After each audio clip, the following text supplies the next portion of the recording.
इस Lakshmi chit fund college ने new students को एडमिशन देते टाइम ये प्रॉमिस किया कि 4th ईयर के पहले 1-1 करोड़ का पैकेज सबको मिल जाएगा और हर 21 दिन में आपका पैकेज भी डबल होते जाएगा। अब ये बात मान के 2 स्टूडेंट राजू और श्याम ने एडमिशन ले लिया एंड फर्स्ट ईयर होते ही दोनों को अपने अपने कॉलेज की प्लेसमेंट में पूरा भरोसा हो गया था कि प्लेसमेंट नहीं लगने वाली, इसलिए दोनों ने डिसाइड किया कि ऑनलाइन वेबसाइट डेवलपमेंट सीखेंगे एंड 20 से 25 LPA की जॉब हम क्रैक करेंगे ताकि जब कॉलेज से निकले तो बाकी स्टूडेंट्स की तरह हाथ में सिर्फ डिग्री नहीं बल्कि जॉब भी हो। अब दोनों ने सीखना शुरू किया। राजू ने बिना मार्केट रिसर्च किए बस एक रैंडम रोड मैप वीडियो देखी, एक लिस्ट बनाई कि क्या क्या स्किल हमें सीखना है और शुरू कर दिया। अब राजू ने वीडियोस भी देखे, प्रोजेक्ट्स भी बनाए, जॉब्स में अप्लाई भी किया, पर जॉब तो छोड़ो इंटरव्यू कॉल तक नहीं आए। बट श्याम के साथ कुछ ऐसा हुआ कि उसकी 12 LPA की जॉब लग गई क्योंकि श्याम ने डायरेक्टली सीखने से पहले मार्केट रिसर्च की, कंपनीज कैसे स्किल वालों को हायर कर रही है ये समझा एंड रैंडम रोड मैप के बदले AI powered web development road map follow किया एंड यही रोड मैप मैं आपको इस वीडियो में देने वाला हूँ। इस वीडियो में हम समझने वाले हैं प्रॉपर डेटा के साथ कि क्या सच में जो ये हवा चली है कि AI ने वेब डेवलपर्स को रिप्लेस कर दिया है कितना सही है कितना गलत। दूसरा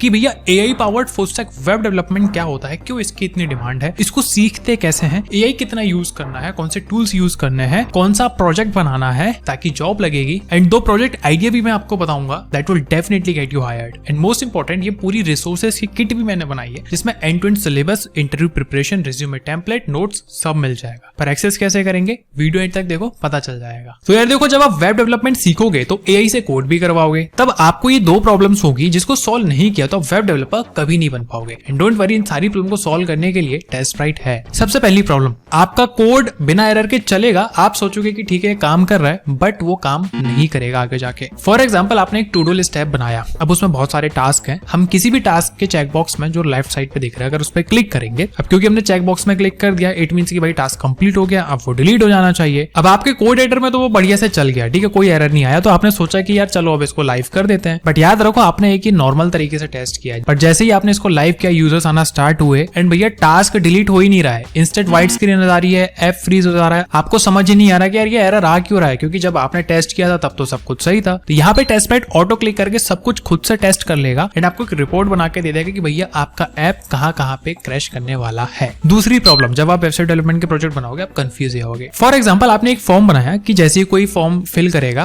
उसको एक सक्सेस मैसेज दिखाएगा कि ठीक है आपने फॉर्म फिल कर दिया है। अब अगर स्क्रीन पे सक्सेस लिख के आएगा it means test pass, clear हो गया तो ग्रीन कलर में लिख के आ जाएगा, और अगर नहीं होता है तो फेल हो जाएगा, रेड कलर से लिख के आ जाएगा। अब मान लेते हैं कि आपके किसी टीममेट ने उस वर्ड सक्सेस को चेंज करके डन कर दिया कि भाई सुनने में अच्छा लगता है, चलो फॉर्म भर गया। अब फॉर्म आपका परफेक्टली काम कर रहा है बट टेस्ट अभी भी आपका एरर पे एरर दिए जा रहा है। क्यों? क्योंकि पुराने टेस्ट का नाम था क्या कि भाई जब सक्सेस स्क्रीन पे लिखा आएगा तब हम मानेंगे कि ऐप चल गया, फॉर्म सबमिट हो गया, बट अब डन लिख के आ रहा है। तो यहाँ पे ना आप बहुत बार कंफ्यूज होगे कि मेरे कोड में प्रॉब्लम है कि क्या दिक्कत है। तो यहाँ पे आपको टाइम वेस्ट करने की जरूरत नहीं है, आपके ओवरऑल ऐप में दिक्कत है या फिर आपका test is just looking for an outdated word. तो बेसिकली टेस्टराइट क्या क्या टेस्ट कर सकता है आपने एप्लीकेशन में, बैकएंड टेस्टिंग कर सकता है, मतलब बिहाइंड द सीन जो भी रूल आपने लिखे हैं कि कोई लॉग इन कर रहा है तो ईमेल सही से स्टोर हो रहा है या नहीं, ये सारी चीजें खुद से टेस्ट कर सकता है। इससे आप फ्रंट एंड टेस्टिंग कर सकते हो कि यार जब भी कोई यूजर सबमिट बटन पे क्लिक कर रहा है तो एक्चुअल में फॉर्म सबमिट हो रहा है, डेटा जा रहा है या नहीं जा रहा है। अब डेटा का इन्फॉर्मेशन चेक कर सकते हो कि करेक्ट है, क्लीन है कि नहीं। अब जैसे किसी यूजर का ईमेल है भाई, तो ईमेल ही है या फिर कुछ और टेक्स्ट, जैसे ईमेल में क्या होता है ना @gmail.company.com होता है, तो वो चीज है या नहीं, या फिर ये कुछ नॉर्मल अलग ही टेक्स्ट है। ये सारी चीजें डेटा टेस्टिंग भी आप कर सकते हो, AI एजेंट मॉडल टेस्टिंग भी आप कर सकते हो, मतलब AI का रिस्पॉन्स भी आप चेक कर सकते हो कि जो AI का फीचर आप डालोगे जो प्रोजेक्ट्स में आपको बताऊंगा कि जो चैटबॉट है वो सेंसिबल आंसर दे रहा है या फिर कुछ अलग ही नॉनसेंस आंसर दे रहा है। तो ये पूरी तरीके की टेस्टिंग आप कर सकते हो। तो वेरी सिंपल, आपको टेस्टराइट की वेबसाइट में आ जाना है। यहाँ पे आप गूगल से और गिटहब से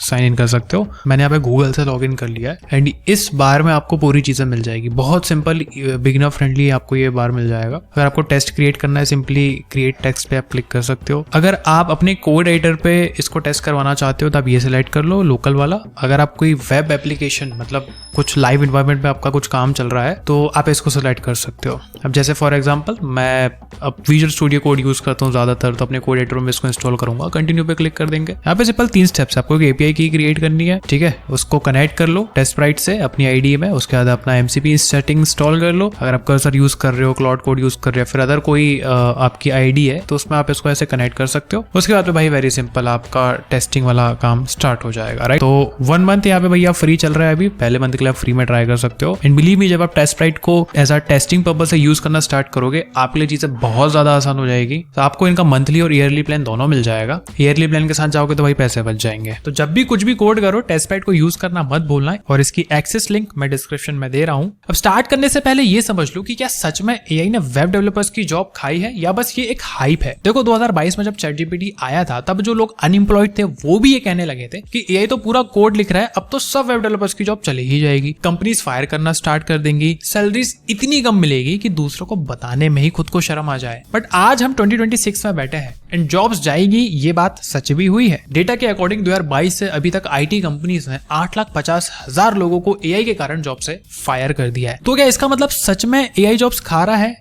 नहीं, इनफैक्ट एआई और जॉब्स क्रिएट कर रहा है। नो डाउट जो फ्रेशर वेब डेवलपर्स होते थे जिनको सिर्फ HTML CSS आता था उनकी जॉब तो कब की जा चुकी है, क्योंकि एआई ये सब भाई काम कर रहा है। कंपनीज को ऐसे फुल स्टैक डेवलपर्स चाहिए जो फुल स्टैक वेबसाइट बनाए एआई का भी यूज करके, एंड ऐसे लोगों की डिमांड भी बहुत ज्यादा हाई है। करेंटली जॉब ओपनिंग 60 से 70 यार अक्रॉस डिफरेंट प्लेटफॉर्म्स आपको मिल जाएगी। इट मींस जॉब तो है, एंड उसको क्रैक करने के लिए आपसे वेब डेवलपर बनने से काम नहीं चलने वाला, एआई पावर डेवलपर बनना पड़ेगा बॉस। एंड वो कैसे बनेंगे आओ जानते हैं, पर उसके पहले वेब डेवलपर्स की सैलरी में क्या इंपैक्ट आया है वो भी तो जानना जरूरी है ना। तो बेसिकली आपकी स्क्रीन पे ये सैलरी ग्रोथ दिख रहा है, इसमें 2 बार्स हैं। एक है ग्रे, मतलब जो ट्रेडिशनल वेब डेवलपर है जिनको सिर्फ HTML CSS रिएक्ट बेसिक ये सब आता है। दूसरा है ग्रीन बार, मतलब जिसको front end plus back and आता है, प्लस वो एआई का भी यूज करना जानता है जैसे कोपायलट, कर्सर, क्लाउड ये सब। अब फ्रेशर लेवल पे बिना एआई के आपको 3 से 3.5 LP इतनी कम सैलरी मिलेगी, बट अगर आप एआई पावर्ड डेवलपर हो तो 6 लाख तक आपकी सैलरी जा सकती है। अगर आप 2 से 3 साल का एक्सपीरियंस लेते हो तो 11 LP तक की आपकी सैलरी जा सकती है। और सीनियर लेवल पे अगर आप हो तो भाई 22 से 25 लाख तक भी आपकी जा सकती है। अब ये सैलरीज जस्ट एक मैं डेटा से बता रहा हूँ, एवरेज डिपेंड करता है कि आप कौन सी कंपनी में इंटरव्यू दे रहे हो, किस कंपनी में अप्लाई कर रहे हो, तो सबका पैकेज भी डिफर करता है। कहने का मतलब ये है कि एक्सपीरियंस सेम है, डेवलपर भी सेम रहेगा, बस एआई एक मात्र ऐसी स्किल है जिसके कारण सैलरीज में बहुत ज्यादा अंतर देखने को मिलेगा। तो एआई सिर्फ आपकी सैलरी नहीं बढ़ाएगा बल्कि कंपनी में जॉब लगेगी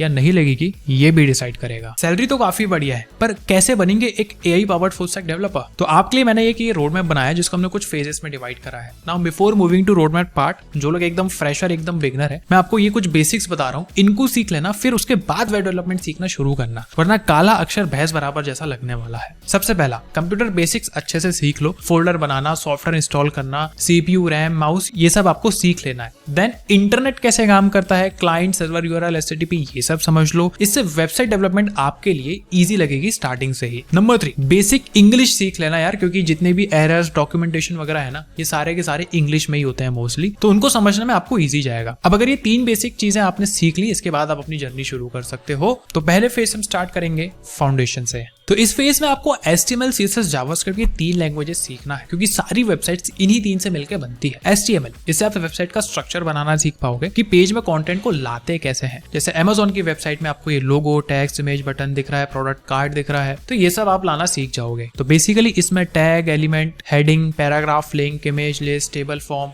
इंपोर्ट बॉक्सेस, ये सब चीजें सीखना है। आप इसको ऐसे समझो जैसे एक खाली प्लॉट में हम घर बनाने के लिए दीवारें खड़ी करते हैं, वैसी वेबसाइट के लिए स्ट्रक्चर खड़ा करेंगे। फिर आता है CSS। अब HTML से जो आप वेबसाइट का स्ट्रक्चर बनाओगे वो कुछ ऐसा ढांचा सा लगेगा, पर जैसे ही CSS अप्लाई करोगे वेबसाइट कुछ ऐसे ब्यूटीफुल से दिखने लगेगी। अब बेसिकली CSS ये डिसाइड करता है कि पेज में कंटेंट जो दिख रहा है वो दिखेगा कैसे। तो इसमें आपको selectors, colours, text styling, margin, padding, flex box, ये सब चीजें सीखनी है। रिस्पॉन्सिव डिजाइन सीखना है। ओवरऑल एक वेबसाइट को ब्यूटीफुल कैसे बनाया जाता है ये सीखना है। फिर बारी आएगी जावास्क्रिप्ट की। फॉर एग्जांपल HTML से आपने एक फॉर्म बनाया, अब CSS से डिजाइन भी किया, बट कोई भी ये फॉर्म को फिल नहीं कर पा रहा है, मतलब डेटा कहाँ जा रहा है किसी को कुछ पता नहीं। इट मींस इंटरएक्टिविटी कुछ है ही नहीं। अब ये इंटरएक्टिविटी आएगी जावास्क्रिप्ट से। इससे पेज एक्चुअल में आपका काम करने लगेगा। इसमें variables, data types, conditionals, loops, function, DOM manipulation, events, data fetching, बहुत सारी चीजें सीखनी है। जावास्क्रिप्ट में आपको ज्यादा ध्यान देना है, क्योंकि भैया ये वो कोर लैंग्वेज है जो आगे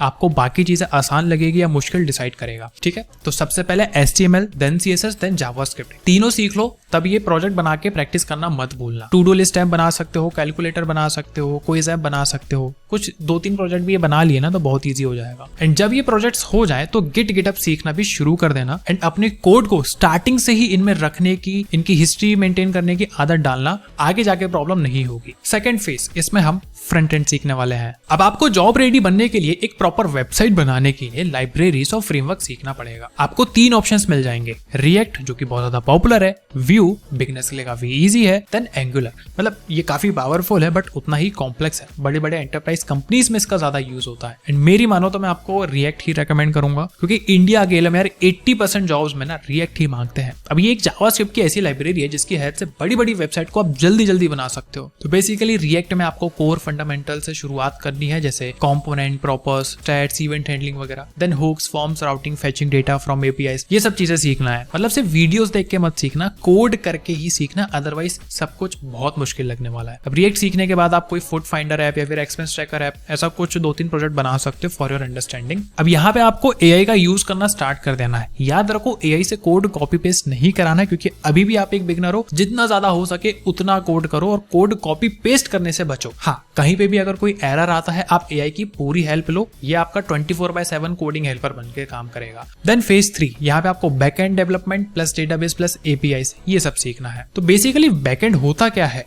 वेबसाइट का वो हिडन पार्ट जो सर्वर पे चलता है। अब जैसे फॉर एग्जांपल एक वेबसाइट में यूजर लॉगिन कर रहा है तो उसकी आईडी और पासवर्ड सही है या गलत ये चेक करना, मतलब जितने भी हैवी ऑपरेशंस होते हैं ये बैकएंड में ही होते हैं क्योंकि फ्रंट एंड अकेले से आप डेटा सेफली स्टोर नहीं कर सकते, ना ही कुछ लॉजिकल ऑपरेशन परफॉर्म करा सकते हो, यूजर को वेरीफाई भी नहीं कर सकते। अब बैकएंड बनाने के लिए भी आपके पास लैंग्वेज में बहुत सारे ऑप्शंस हैं। जावास्क्रिप्ट आपको नोड.जेएस ऑफर करता है एंड इसी को पिक करो क्योंकि जावास्क्रिप्ट से आपने फ्रंट एंड में रिएक्ट भी सीख लिया, बैकएंड भी सीखोगे तो आप ही के लिए आसानी रहेगी भाई, मतलब एक प्रॉपर फुल स्टैक इंजीनियर बन जाओगे और अलग अलग लैंग्वेज सीखने की जरूरत भी नहीं पड़ेगी। दूसरा ऑप्शन आपको पाइथन में मिल जाता है विच इज जेंगो और फ्लास्क, ये भी काफी बेस्ट है। तीसरा आपको जावा में स्प्रिंग का ऑप्शन मिल जाता है। अगेन जावा का ये काफी पावरफुल फ्रेमवर्क है, जावा का फ्रेमवर्क है और कॉम्प्लेक्स ना हो तो ऐसा कैसे हो जाएगा भाई, तो जावा की बेइज्जती हो जाएगी ना, तो इसको अभी ऐसा बिगनर अवॉइड ही करना। तो ये तीनों लैंग्वेजेस का प्रॉपर सिलेबस रिसोर्सेज में डिस्क्रिप्शन में दे रहा हूँ, वहां से आप एक्सेस कर लेना ताकि कंफ्यूजन ना हो। एक वेब डेवलपर वो होता है जो अपने एप्लीकेशन को प्रोडक्शन में लाइव ले जाने से पहले ये मेक श्योर करे कि मेरा ऐप, मेरी वेब एप्लीकेशन एक बग फ्री एप्लीकेशन है, मतलब कुछ भी एरर नहीं आने वाला। अब इस चीज को टेस्ट करने के लिए या तो आप मैनुअली कर सकते हो जिसके अलग से आपको एक क्यूए रखना पड़ेगा, बहुत लंबा टाइम जाएगा, या फिर एक बेस्ट सॉल्यूशन है टेस्टस्प्राइट। प्रैक्टिकली इसको अभी मैं आपको करके दिखाता हूँ। जैसे मैंने यहाँ पे एक बैकएंड एप्लीकेशन बनाई है टू डू लिस्ट की। अब इसमें बहुत सारे बग्स हैं बट मुझे नहीं पता कि कहाँ पे बग्स हैं, तो मैं यहाँ पे मैनुअली टेस्ट करने के बजाय टेस्टस्प्राइट का यूज करूंगा। वेरी सिंपल, मैं सबसे पहले वेबसाइट पे आपको आ जाना है, सिंपली आपको टेस्टस्प्राइट की वेबसाइट पे आ जाना है एंड यहाँ पे आपको क्रिएट टेस्ट पे क्लिक करना है। मैं अपने लोकल विजुअल स्टूडियो कोड में इन सब में बग कैच करना चाहता हूँ, इसलिए मैं local ID via MCP click करूंगा, कंटिन्यू पे क्लिक करूंगा। अब आपको एक एपीआई की जनरेट करनी पड़ेगी, सिंपली यहाँ पे न्यू एपीआई पे क्लिक कीजिए, एपीआई का नाम दीजिए, क्रिएट पे क्लिक करेंगे, एपीआई जो भी आएगी उसको कॉपी करके सेव कर लेना एंड देन सिंपली यहाँ पे हम आएंगे और हम बोलेंगे क्लाउड कोड पे जो है हम कनेक्ट करना चाहते हैं। अब जो एपीआई की आपको मिली है आपको रिप्लेस कर देना है इस इतने वर्ड से, योर एपीआई की से, और जो भी होगा उसको ऐसे कॉपी कर लीजिए।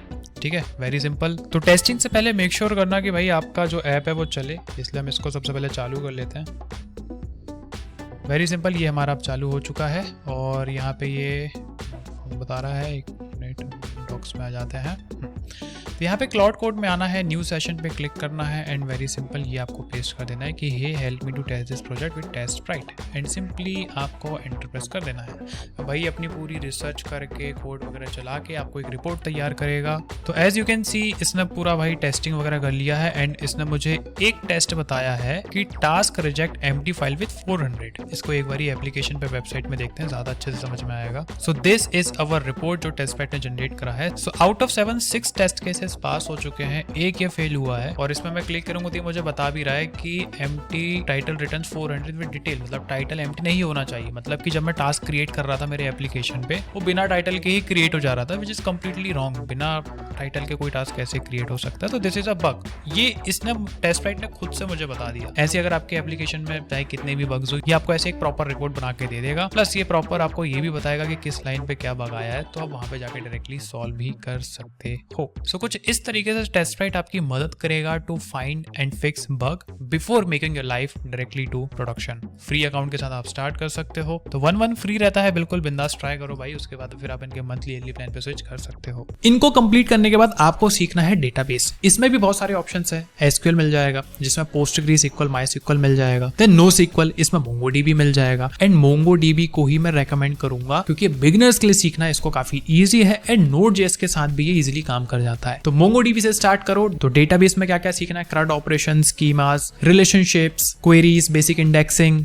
ये सब चीजें सीख सकते हो। तो अगर मैं एक सिंगल सेंटेंस में इस चीज को फिनिश करूं तो Node.js सीखो, फिर Express सीखो फॉर बैकएंड, MongoDB सीखो for database and then REST API to connect everything to your React front end. अब हमारे नेक्स्ट फेज की जहां पे हम full stack integration plus deployment के बारे में जानेंगे। एट दिस स्टेज आप front end plus back end plus database सब कुछ सीख चुके हो, पर जॉब रेडी नहीं हुए हो यार, क्योंकि आपने सिर्फ सीखा है। जॉब रेडी बनने के लिए आपको 4 चीजें और सीखनी पड़ेगी एंड अगर सीख ली तो कोई भी आपको जॉब देने से मना नहीं करेगा, क्योंकि ये जो स्किल्स मैं आपको बता रहा हूँ ये सीनियर डेवलपर्स में होती हैं। अब सोचो एज अ फ्रेशर अगर ये सीख लिया तो आप कितनी वैल्यू बढ़ जाएगी। सबसे पहला है फ्रंट एंड को बैक एंड से कनेक्ट करना सीखो using REST API। For example आपने फ्लिपकार्ट जैसे कोई ई-कॉमर्स वेबसाइट बनाई, अब इसमें बहुत सारे प्रोडक्ट लिस्ट आपने किए। अब जैसे ही कोई प्लेस ऑर्डर पे क्लिक करे तो क्या होना चाहिए, डेटाबेस में जाके स्टोर हो जाए कि भाई ये ऑर्डर हो गया है, पेमेंट वगैरह हो जाए और प्रोडक्ट डिस्पैच वगैरह की इन्फॉर्मेशन चली जाए। फ्रंट एंड अलग होता है, बैक एंड अलग होता है, डेटाबेस अलग होता है। तीनों चीजों को कनेक्ट करते आपको आना चाहिए कि अगर फ्रंट एंड से क्लिक हुआ है तो बैक एंड पूरा चीज प्रोसेस करे, डेटाबेस में स्टोर करे। नंबर 2, लॉगिन सिस्टम ऐड करना सीखो। कोई भी वेबसाइट या ऐप कुछ भी चेक कर लो, लॉगिन सिस्टम होना बहुत जरूरी है। अब ये JWT क्या होता है, बाइक्रिप्ट क्या होता है, वेबसाइट सेशंस कैसे काम करते हैं, इन 4-5 चीजों पे आपको ध्यान देना है। फिर उसके बाद वेबसाइट को इंटरनेट में लाइव कैसे करते हैं, डिप्लॉयमेंट भी आपको आनी चाहिए। अगर वेबसाइट बनाई है उसको लाइव भी तो करो, तभी तो रिक्रूटर HR देख पाएंगे कि भाई आपने क्या बनाया है। तो रिज्यूमे में जब आप ये प्रोजेक्ट डालोगे तो सिर्फ वहां पे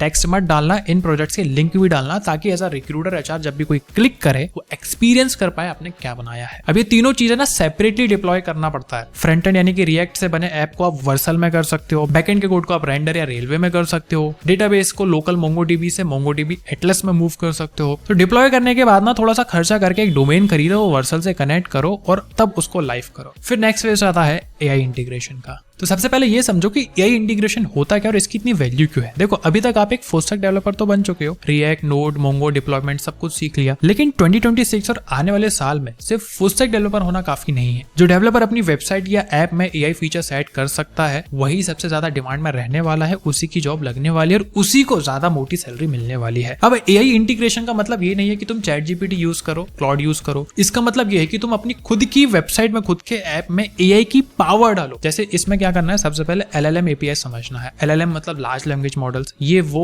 AI का दिमाग होते हैं भैया जो टेक्स्ट को समझते हैं, कुछ ना कुछ जनरेट करते हैं। ChatGPT, क्लाउड, जेमिनी, ये सब LLMs है। सीखना क्या क्या है, API की कैसे लेते हैं, सेफली कहाँ रखते हैं, बेसिक API कॉल कैसे करते हैं, नोड जैसे रिक्वेस्ट में कैसे भेजते हैं, रिस्पॉन्स में क्या क्या आता है, टोकन क्या होता है, कैसे कैलकुलेट होती है, एरर हैंडलिंग कैसे करते हैं, मतलब API फेल है तो क्या करेंगे, ये सब चीजें सीखना है। देन स्टेप 2, आपको प्रॉम्प्ट इंजीनियरिंग भी सीखना है। अब सिर्फ API कॉल करना, LLM समझना काफी नहीं है। AI से सही जवाब लेना भी अपने आप में एक स्किल है, क्योंकि 99% लोगों को पता ही नहीं है इसे राइट आंसर कैसे निकालते हैं। अब इसको प्रॉम्प्ट इंजीनियरिंग कहते हैं। इसका ओवरऑल सिलेबस भी मैंने रिसोर्स में दिया हुआ है। सारे AI टूल से कैसे बात करना है, एग्जैक्ट प्रॉम्प्ट देने का माइंडसेट क्या है, कौन सा काम कैसे करवाना है, सब चीजें वहां पे मिल जाएगी। अब देखो एट दिस स्टेज ना आपको प्रोजेक्ट बनाने पड़ेंगे। जब ये AI इंटीग्रेशन सीख लो, इसको प्रूव करने के लिए प्रोजेक्ट भी बना लो, AI पावर्ड SaaS एप्लीकेशन बना लो या फिर AI कस्टमर सपोर्ट बॉट बना लो, कंटेंट जनरेटर बना लो, कुछ भी बना लो। एक प्रोजेक्ट इनफ है, ठीक है, जस्ट टू प्रूव कि आपको AI का भी काम आता है भाई। एंड इसको खुद ही खुद बना के खुश मत हो जाना, इसको लाइव करना और लोगों को शेयर भी करना कि भाई फीडबैक दो, ये मैंने बनाया है, ठीक है, रियल यूजर से, और इसको अपडेट भी करना। देन नेक्स्ट फेज में हम system design plus portfolio plus job के बारे में बात करेंगे। अब इस फेज में आपका गोल होना चाहिए कि खुद को हायरेबल बनाना है। इट मींस अब आपके पास स्किल है, इन्हें प्रेजेंट करना आपको सीखना पड़ेगा। तो सबसे पहले कोई अच्छी कंपनी टारगेट कर रहे हो तो सिस्टम डिजाइन के बेसिक पक्का से सीख लेना। Load balancing, caching, rate limiting, database scaling, micro services versus monolith, ये सब हाई लेवल के कंसेप्ट समझ लेना। उसके बाद में अपने पोर्टफोलियो पे 4 चांद लगा देना। गिटहब में बढ़िया से सारे प्रोजेक्ट का रीडमी फाइल बनाओ, डेमोज रिकॉर्ड करो, लिंक्डइन पे वीकली पोस्ट करो कि भाई मैंने क्या क्या सीखा। ओपन सोर्स प्रोजेक्ट्स में 2-4 कंट्रीब्यूशन भी मार दो। और हाँ, DSA को भी सीखना, जावास्क्रिप्ट हो या पाइथन, पक्का से सीखना और 100 से 150 मिनिमम लीड कोड के क्वेश्चंस भी सॉल्व करना मत भूलना। देखो कोई भी कंपनी में आप जाओगे, खास करके इंडियन कंपनीज में, ये इंटरव्यू में डीएसए पूछती है। तो मैं यहाँ पे ये नहीं कह रहा कि डीएसए को ही अपनी पूरी जिंदगी देता है, जैसे कुछ इन्फ्लुएंसर लोग हैं वो उनका ये मानना है कि आपको सारी चीजें छोड़ के सिर्फ डीएसए पे ध्यान देना चाहिए। सर देखो I disagree with that, I respect all the creators, सब अच्छा फोल्ड के बैठे हुए हैं भाई, बट रियलिटी ये नहीं है। रियलिटी ये कि डीएसए पूछा जाता है बट कंप्लीटली सिर्फ डीएसए सीखना ये बेवकूफी होगी भाई मेरे सामने। तो अगर आप मुझे बड़ा भाई मानते हो तो बिल्कुल ऐसा मत करना कि सिर्फ डीएसए पे पूरा जान लगा दिया। डीएसए इज इंपॉर्टेंट बट उतना नहीं कि उसी को सब कुछ मान लिया, ठीक है। अपनी लिंक्डइन प्रोफाइल ऑप्टिमाइज करो, नौकरी पे बढ़िया से प्रोफाइल 100% ऑप्टिमाइज करो, हायरएक्ट, इंटरशाला, इन सब पे जाके डेली 20 से 30 जॉब अप्लाई करो। कॉल्स आएंगे, रिज्यूमे अच्छा बनाओगे तो डेफिनेटली कॉल्स आने वाले हैं। रिज्यूमे का टेम्पलेट क्या होगा वो भी नीचे डिस्क्रिप्शन में मैं अटैच कर दे रहा हूँ। उसके बाद प्रोजेक्ट की बारी आती है। जनरली बिगिनर क्या करते हैं ना, 20 से 30 प्रोजेक्ट बनाने के पीछे भागते हैं, बट आपको यहाँ पे सिर्फ 2 क्वालिटी प्रोजेक्ट बनाने हैं, सिर्फ 2, 3 भी नहीं बोल रहा हूँ, सिर्फ 2। यही तुम्हें जॉब दिलवाएंगे। कौन से प्रोजेक्ट बनाओगे घबराओ मत, बता देता हूँ। सबसे पहला प्रोजेक्ट है एआई इंटरव्यू कोच। इसका मतलब कि एक ऐसा वेब एप्लीकेशन जहाँ पे कोई भी अपना रिज्यूमे अपलोड करेगा, जॉब रोल सिलेक्ट करेगा कि किस जॉब रोल के लिए वो प्रिपेयर करना चाहता है, front end developer, data analyst, back end developer, और एआई रियल इंटरव्यू क्वेश्चंस उसके सीवी के बेसिस पे हमें निकाल के देगा कि भाई ये क्वेश्चन आपसे पूछे जा सकते हैं। फिर यूजर यहाँ पे वाया टेक्स्ट आंसर करेगा, फिर एआई उसको फीडबैक देगा कि भाई क्या अच्छा हो सकता है, क्या आपने बेकार किया, कैसे इंप्रूव करना है। बिलीव मी बहुत बढ़िया प्रोजेक्ट है ये। अगर आपने बना लिया ना, फिर कोई कंपनी पागल ही होगी जो आपको हायर ना करे। दूसरा प्रोजेक्ट है स्मार्ट स्टडी असिस्टेंट। ये बेसिकली रैक बेस्ड होना चाहिए। है क्या, एक स्टूडेंट अपने नोट्स अपलोड करेगा आपके टूल पे, आपकी वेबसाइट पे। अब वो पीडीएफ हो सकता है, डॉक फाइल हो सकता है, कुछ भी हो सकता है, या फिर कोई भी स्टडी मटेरियल हो सकता है। एआई उसको रीड करेगा, कंप्लीटली समझेगा। फिर उसके बाद में स्टूडेंट कुछ भी क्वेश्चन पूछ सकता है उस मटेरियल के रिगार्डिंग, और एआई उसको एक्यूरेट आंसर प्रोवाइड करेगा, समरी प्रोवाइड करेगा। अगर यूजर को विजुअल चार्ट क्रिएट करवाना है वो भी करेगा, all based on their own uploaded content. तो ये था रोड मैप। आई नो ये रोड मैप आसान नहीं होने वाला है, लेकिन इम्पॉसिबल भी नहीं होने वाला है, क्योंकि याद रखना अगर 2 से 3 एलपीए की जॉब टारगेट कर रहे हो तो उसमें स्ट्रगल बहुत कम होने वाला है। बट अगर अच्छा पैकेज फोड़ना है अच्छी कंपनी में और फाइनेंशियल फ्रीडम अगर आपको गेन करनी है तो मेहनत तो लगेगी यार। और ये मेहनत ऐसा नहीं कि कोई लाइफ टाइम चलना है। 6-7 महीने अगर आपने रोज 3-4 घंटे भी दिए ना, आई बिलीव उतना टाइम तो है आपके पास, थोड़ा इंटरनेट रील वगैरह कम देखा करो तो कर लोगे आप, ठीक है। अब मुझे पूरा भरोसा है। इस रोड मैप को आज के आज स्टार्ट करो। I am starting AI powered full stack engineer comment करना, और जब फिनिश हो जाए, जॉब लग जाए, वापस से आके कमेंट करना। दिल से खुशी होती है मुझे, और मैं आप सभी लोगों के कमेंट्स पढ़ता भी हूँ। अब यहाँ पे बारी आती है भैया एआई का क्या करना है। देखो एआई टूल्स से याद रखो, आपको कंप्लीटली कोड कभी भी नहीं लिखवाना है। 2 तरीके के कोडर्स होते हैं, एक जो कंप्लीट एआई से कोड करवा के अपना काम करते हैं, दूसरे जो एआई की हेल्प लेके चीजों को जल्दी बना के शिप करते हैं। अब क्योंकि एआई जनरेटेड कंटेंट कभी भी सक्सेस नहीं होता है, मतलब 100% ऐसा नहीं होगा कि वो बिल्कुल सही ही हो, गड़बड़ी काम करेगा। तो उस चीज को सॉल्व करने के लिए मैंने आपको टेस्ट राइट बता दिया है। वो इंटरनली आपकी ऑटोमेटिकली पूरे कोड में टेस्टिंग चला देगा, एक एक चीज खुद से चेक करके देख लेगा और आपको बता देगा कहाँ पे गड़बड़ है, कहाँ पे आपको फिक्स करना है। बट याद रखो एआई तो बाद में आता है, सबसे पहले आपके फंडामेंटल्स आते हैं। मेक श्योर कि आपके फंडामेंटल स्ट्रॉन्ग होने चाहिए before copy pasting the code, और कॉपी पेस्ट जो भी कोड कर रहे हो वो आपको खुद भी समझ में आना चाहिए। ऐसा नहीं कि कॉपी पेस्ट कर लिया और पता ही नहीं कि क्या कॉपी पेस्ट करा है, कोड काम कैसे कर रहा है। सो रिसोर्स वीडियो के डिस्क्रिप्शन मिल जाएगा। Thank you so much for watching. तो इस वीडियो को शेयर करना मत भूलना जिसको इस रोड मैप की जरूरत है, एंड टेस्ट राइट को यूज करके बताना कैसा लगा। मिलते हैं नेक्स्ट वीडियो में। Thank you so much for watching.